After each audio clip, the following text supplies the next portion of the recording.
어렵고 힘든 이 고난에 직면한 우리들이 그 고난 돌파를 할 수 있는 키가 뭐냐? 두 가지를 이야기하라라고 하면 첫 번째가 기도고 또 하나는 인내입니다. 기도하고 인내하는.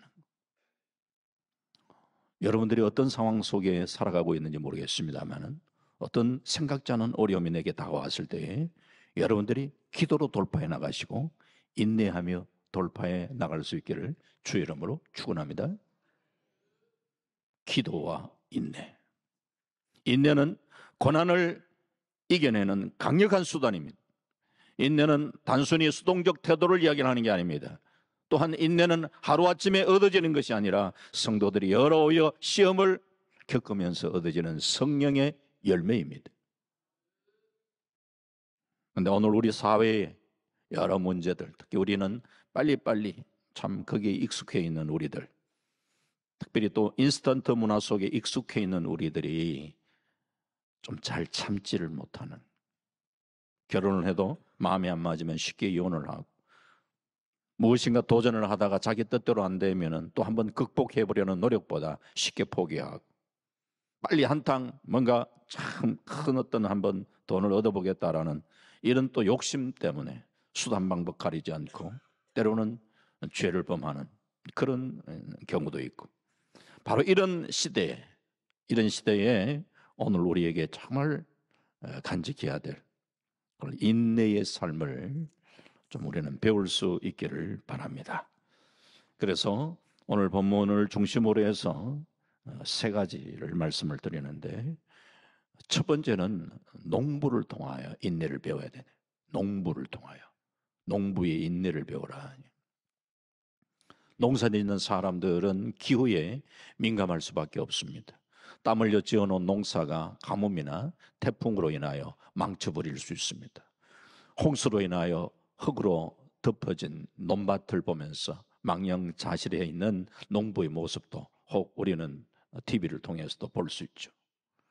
농사 짓는 사람들이 참 여러 가지 필요한 것, 때로는 영농기술 뭐 이런 것들도 우리가 습득해야 되지만, 저는 생각할 때에 농사 짓는 사람은 인내가 필요하구나. 참 애써서 씨를 뿌리고 농사를 지어 놓는데 그냥 태풍으로 인하여 홍수로 인하여 싹 그냥 아주 농사가 완전히 참 거의 베려버릴 그런 경우에 포기하느냐, 그게 아니고 이 농사 지으신 분들은 그에 또 농사 베렸다 하더라도 그 다음에 이듬해 되면 또 씨를 심습니다. 인내로 심습니다. 끊임없는 실패를 경험하면서 또 인내하고 또 씨를 뿌리는, 그게 농부의 모습입니다. 그래서 오늘 야고보서 5장 7절에 그러므로 형제들아, 주께서 강림하시기까지 길이 참으라. 보라, 농부가 땅에서 나는 귀한 열매를 바라고 길이 참아 이른 비와 늦은 비를 기다린다.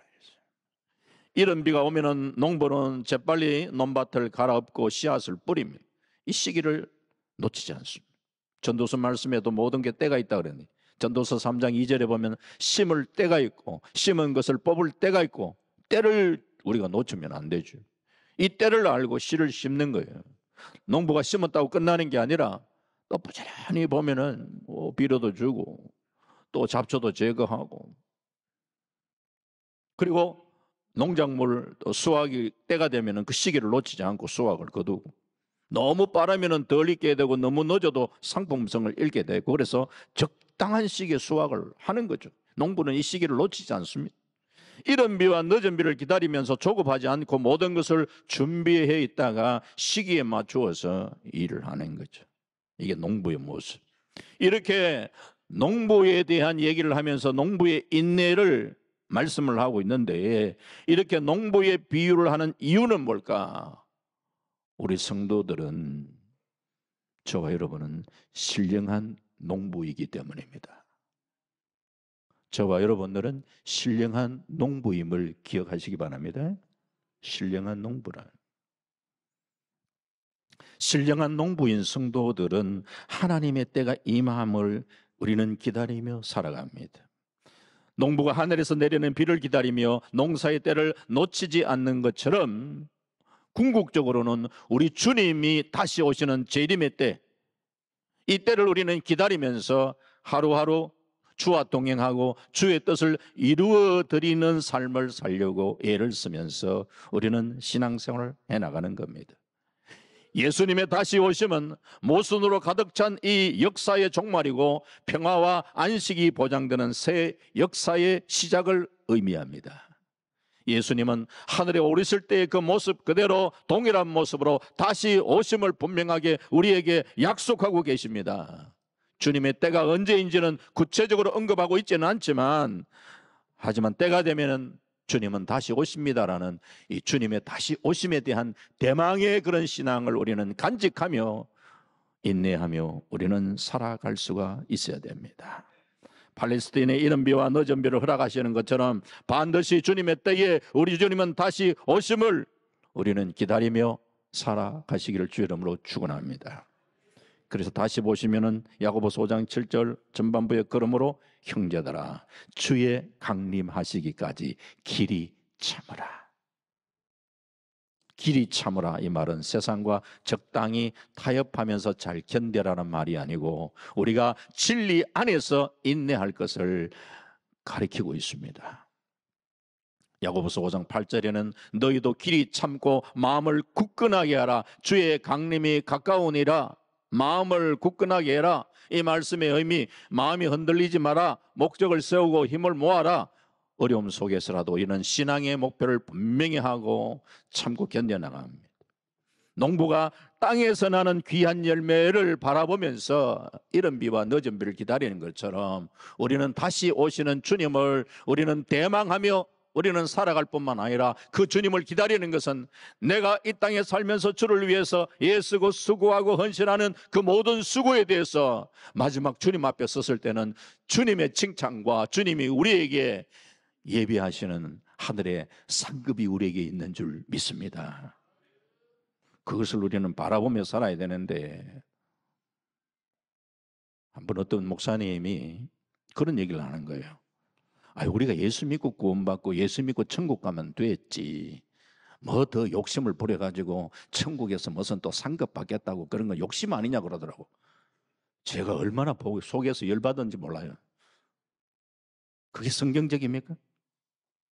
그게 정말 젠틀한 그런 모습인가요? 아니요, 성경적이지 않습니다. 히브리서 11장 말씀에 히브리서 11장 6절에 믿음이 없이는 하나님을 기쁘시게 하지 못한다 그러면서 하나님께 나아간 자는 반드시 그가 계신 것과 또한 그가 자기를 찾는 자들에게 상 주시는 이심을 믿어야 할지니라 그랬어요. 주님을 찾는 자에게 상 주시는 그 주님을 믿으라고 그랬는데 그게 주님의 말씀이고, 사도 바울이 남달리 그렇게 헌신했던 이유가 뭔가? 하늘의 상급을 바라보면서 달려가는 삶을 살았던 거잖아요. 그게 정상적인 신앙의 모습이고, 오늘 우리가 주님의 오심을 대망하면서 힘쓰고 예서는 이유는 다름이 아니라 주님이 우리를 위해서 예비하신 하늘의 상급을 바라보면서 우리는 달려가는 삶을 살아가야 될 줄을 믿습니다.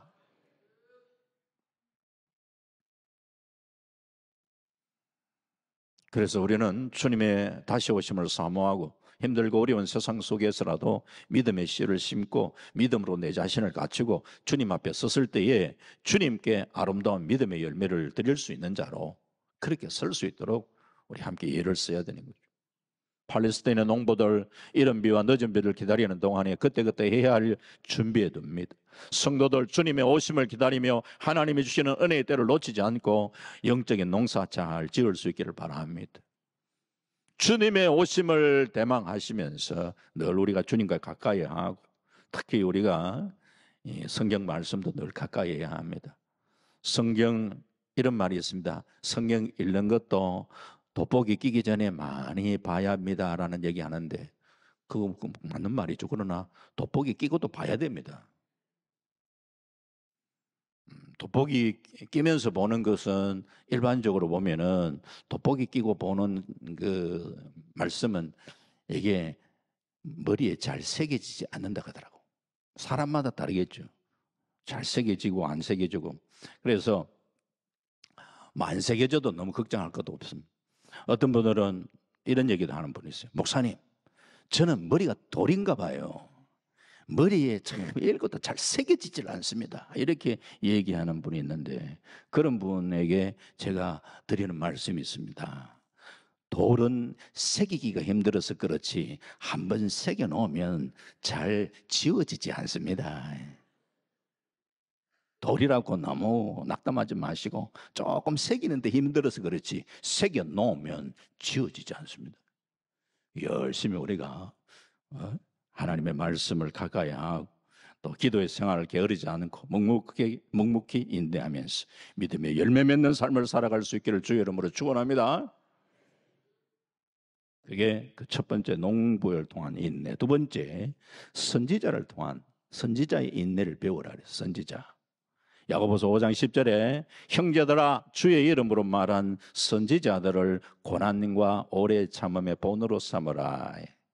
선지자들은 늘 귀를 기울여 하나님의 음성을 듣고 그것을 백성에게 전하는 사명을 감당했습니다. 백성들은 칭찬의 말씀을 들으면 좋아하지만 하나님께서 칭찬의 말씀만 하는 것이 아니라 백성들이 잘못할 때에 그 죄를 지적을 하고 회개를 촉구를 하고 책망의 말씀을 하실 때가 있는데, 물론 이런 말씀을 들으면 부담스럽겠지만 그것도 듣고 돌이켜야 되죠. 그런데 이런 말씀을 전하지 않을 수가 없잖아요. 때로는 힘들고 어려워도 박해를 받아도 말씀을 전하는 역할을 감당하고 또 그 말씀을 지키려고 애를 쓰다가 힘들고 어려운 그런 고난을 직면하기도 하죠. 그래서 선지자의 인내라고 이야기할 때에 선지자의 인내는 하나님의 말씀대로 살려고 하다가 하나님의 말씀을 지키려고 하다가 때로는 당하는 고난과 어려움이 있을 때에 바로 그때에 선지자들이 어떤 삶을 살았던가 그걸 보면서 힘을 얻으라는 거죠.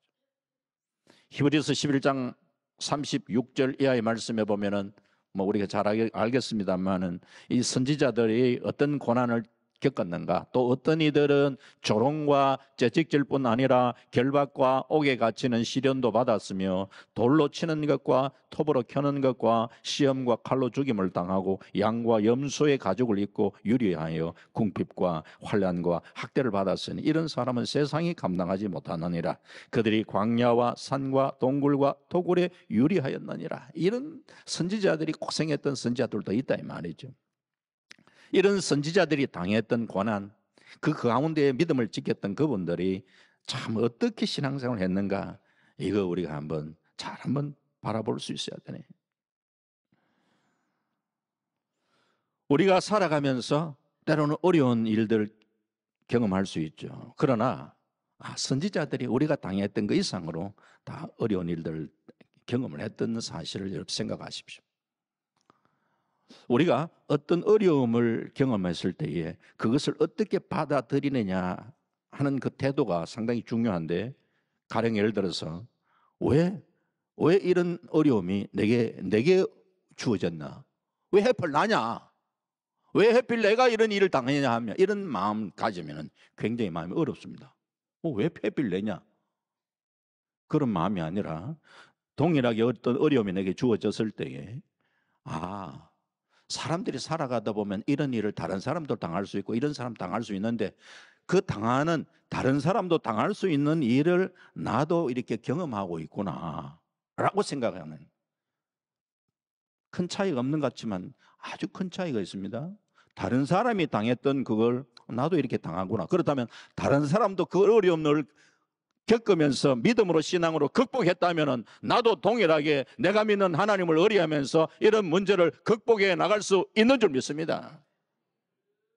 사람이 감당치 못할 시험당은 허락지 않는다 말씀하셨어요. 시험당할 점에 피할 길을 내신다 말씀하셨어요. 우리의 궁극적 피할 길은 예수 그리스도인 줄 믿습니다. 그 예수 그리스도를 바라보면서 우리는 그 모든 내게 주어졌던 어려움들을 극복해 나갈 수가 있어야 되는 거예요. 오늘날도 우리가 주님의 뜻대로 말씀대로 우리가 살아가려고 하면은 여러 가지 또 어려움들이 찾아올 수 있죠. 가질 이때에 선지자들의 그 인내를 본삼아라. 선지자들이 있네. 선지자, 우리 신앙에 있어서는 선지자 중에 선지자, 그분은 누구냐? 예수님이. 그분이 인내의 본을 보여주셨죠. 죄 없으신 예수님께서 십자가를 묵묵하게 감당하셨고, 예수님께서 고난을 당하심으로써 인류에 참 놀라운 구원의 은혜를 허락해 주셨습니다. 그 주님을 사실 우리는 묵묵하게 배워 나갈 수 있기를 바랍니다. 어떤 사람이 사막을 여행하던 중에 물이 떨어졌어요. 사막에 물이 떨어지면 이거 거의 죽을 수 있잖아요. 마음이 초조하고. 그래서 정상적으로 가야 할 길을 버리고 먼저 오아시스를 찾아야 되겠다. 오아시스를 찾는다고 막 정신이 없었어. 그러던 중에 이 사람의 발자국을 발견해. 됐다. 이 발자국 따라가면은 이제 오아시스도 만날 수 있을 것 같다. 막 이렇게 하면서 열심히 이제 그 발자국 따라가는데 가만히 보니까 얼마 가다가 그 발자국이 자기가 남긴 발자국이라는 사실을 알게 된 거죠. 실망을 하게 된. 오늘 우리가 살면서 실패한 나의 발자국을 따라가는 그런 어리석은 삶을 살 때가 있다 말이에요. 나의 실패한 발자국을 따라가는 삶이 아니라 히브리서 12장 3절에 너희가 피곤하여 낙심하지 않기 위하여 죄인들이 이같이 자기에게 거역한 일을 참으신 일을 생각하라. 우리는 궁극적으로 따라야 할 대상이 예수 그리스도가 우리의 따라가야 할 대상이 되는 줄 믿습니다. 선지자들 하나님이 주신 말씀 따라가려 하다가 고난을 당하면서 그래도 견디면서 신앙을 지켜나갔습니다. 우리도 실패하기 쉬운 내 자신 의지하지 마시고 말씀 따라가고 믿음의 주 온전케 하신 예수 바라보면서 인내하며 승리의 삶을 살아가시기를 주의 이름으로 축원합니다. 마지막 세 번째, 오늘 본문을 보니까 욥의 인내를 배워라. 욥의 인내. 성도들이 이 세상 살아가다가 이유를 알 수 없는 고난이 찾아올 수 있습니다. 이 세상은 의인이 고난을 당하기도 하고 악인이 형통을 누리는 것처럼 보이기도 합니다. 욥은 이유 없이 고난을 당한 사람의 대표적인 사람입니다. 하나님 앞에 부끄러움이 없이 살았던 동방의 의인이라고 인정받았던 이 욥이 하루아침에 재산 잃고 자식 잃고 몸에는 병이 찾아왔고 힘들 때 아내가 참 위로해 주면 좋았을 텐데 하나님 원망하고 죽으라고 이야기하는 그 아내를 향하여 유명한 말 했죠. 욥기서 2장 10절에 그가 이르되 그대의 말이 한 어리석은 여자의 말 같도다. 우리가 하나님께 복을 받았은즉 화도 받지 아니하겠느냐 하고 이 모든 일에 욥이 입술로 범죄하지 아니하니라. 사실 이와 같은 모습을 끝까지 간직했으면 좋았겠지만 초반에는 그래도 잘 견뎠는 것 같다가도 참 너무너무 힘드니까 참 하나님 앞에 넋두리를 하죠. 그런 것도 우리가 또 생각을 해볼 수 있는데 어쨌든 간에 이렇게 힘든 가운데 욥의 새 친구가 찾아와서 욥을 위로한다고 왔는데 욥은 그다지 큰 위로가 되지 못했을 것 같아요. 중요한 건 그래도 욥기서 2장 13절에 밤낮 7일 동안 그와 함께 땅에 앉았으니 욥의 고통이 심함을 보므로 그에게 한마디도 말하는 자가 없었더라. 우리는 욥의 새 친구가 욥에게 네 숨은 죄 회개하라 이런 얘기를 했던 그런 참 친구로 우리가 인식이 되어져서 욥의 새 친구들 참 좀 그렇다 이렇게 부정적으로 생각할지 몰라도 괜찮은 사람이에요. 오늘 본문 방금 읽었던 말씀 중 보면요, 밤낮 7일 동안 그와 함께 땅에 앉았다. 욥의 고통이 심함을 보고 일주일 동안 같이 있어 주었다. 혹시 여러분들이 힘들 때에 일주일 동안 여러분 고통을 함께 해줄 수 있는 친구 있습니까? 찾기 어렵습니다. 일주일을 함께 같이 있어 줬던 친구예요. 그만큼 괜찮은 사람이에요. 그런데 7일을 함께 있었다가 함께 있어 줬을 때는 오히려 위로가 되었을 것 같은데 한 일주일 지나고 나니까 앞만 봐도 저렇게 그 고난을 당하는 거는 이유가 있지. 그러면서 이제 입을 한마디씩 떼는 거죠. 네 숨은 죄 있지. 그거 회개해라. 이렇게 얘기하는 거예요. 차라리 가만히 있을 때는 위로가 되었지만 한마디씩 한 사람이 이야기하니까 또 다른 사람 같이 이야기하고 쭉 돌아가면서 공격을 하는 거예요. 얼마나 힘이 들었겠어요. 이런 힘든 가운데 욥이 뭐라고까지 이야기하냐? 욥기서 19장 26절에 내 가죽이 벗김을 당한 뒤에도 내가 육체 밖에서 하나님을 보리라. 내 가죽이 벗긴 뒤에도 내 육체 밖에서 하나님을 보겠다. 내 몸은 비록 병이 들어 썩어 들어가지고 있지만 이 몸이 죽은 후에 하나님 앞에서 내 억울함을 호소하고 싶은 그 심정을 토해놓고 있는 거예요. 내가 하나님 앞에 가서라도 내 이 억울한 심정을 주님 앞에 내가 토해놓으리라. 얼마나 힘들었으면, 억울했으면 이런 얘기까지 하겠습니까? 이런 어려움들을 겪으면서 그래도 끝까지 잘 승리를 합니다. 그래서 주님은 그 욥의 결말이 어떤가? 욥의 결말이 어떤가 보라. 욥의 인내를 들었고 주께서 주신 결말을 보았거니와 라고 이야기하면서 주는 가장 자비하시고 긍휼히 여기시는 이시니라. 욥도 사실은 그래도 그 가운데 잘 참았다고 볼 수 있어요. 물론 주님 앞에 막 넋두리를 대놓고 그때 너무 힘드니까 자기 난나를 저주하기도 하고 그랬죠. 하나님은 그런 욥의 넋두리를 다 그냥 받아주셔 수용을 하셨어요. 그래서 욥도 물론 그래도 참다고 예를 먹었지만 그 모든 것을 다 용납하고 받아주시는 참 주님이 진짜 잘 인내하셨구나. 다 품으시니 그 주님이 가장 자비하시고 긍휼히 여기시는 시다.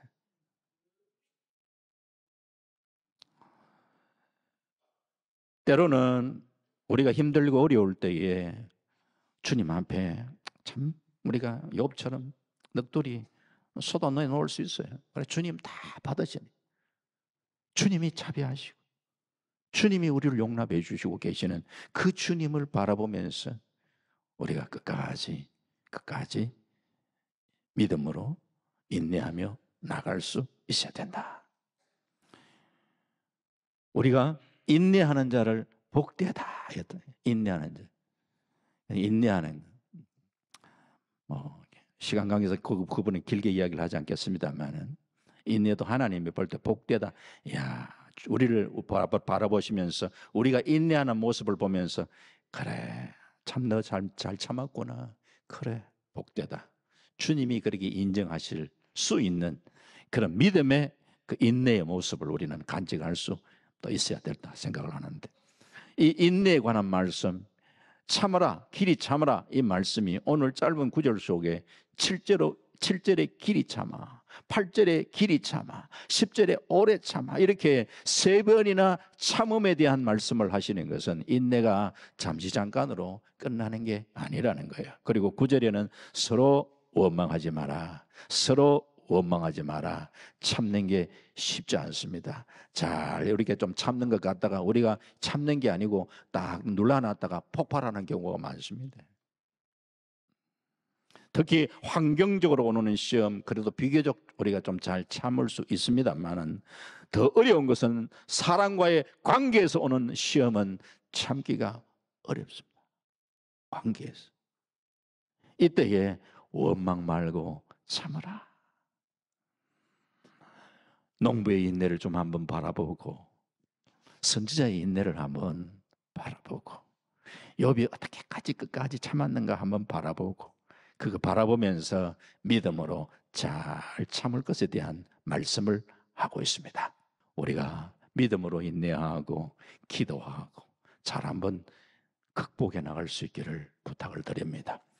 말씀했습니다. 농부의 인내를 배우라고 하셨는데 우리가 신령한 농부임을 기억하시고 주님의 다시 오심을 우리는 대망하면서 묵묵하게 우리가 믿음의 인내의 모습을 간직하며 살아가십시다. 하나님의 말씀 지키려다가 고난을 당한 선지자들의 인내를 배우면서 우리도 일사각오의 신앙을 가지고 말씀 붙들고 살아가는 가운데 묵묵하게 우리가 그 주님의 인내를 배우며 살아갈 수 있기를 바랍니다. 욥에게 주셨던 그 결말을 보면서 가장 자비하시고 긍휼히 여기시는 그 주님 우리가 끝까지 바라보고 끝까지 인내하며 믿음으로 승리할 수 있는 저와 여러분 되시기를 주님의 이름으로 축원합니다.